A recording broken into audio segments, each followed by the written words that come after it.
જુઓ ને હોસ્પિટલનો વેસ્ટ સામાન હોય એની પણ એક પ્રક્રિયા હોય છે નાખવાની. પણ કમ્યુનિસ્ટ કે ભાવનગર સર્ટી હોસ્પિટલમાં એક તો ગંદકીવાળો, જ્યાં જુઓ ત્યાં ગંદકીવાળો, અને ખાસ કરીને અમુક દવાઓ જે ચાલુ દવાઓના પેકેટ અમુક જગ્યાએ પડ્યા હોય, બાટલાઓ પડ્યા હોય છે.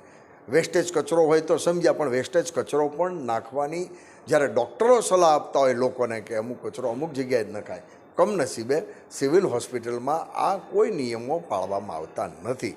અનેકવાર રજૂઆત કરવા છતાં પણ હજી પણ કૂતરાઓનો ત્રાસ છે.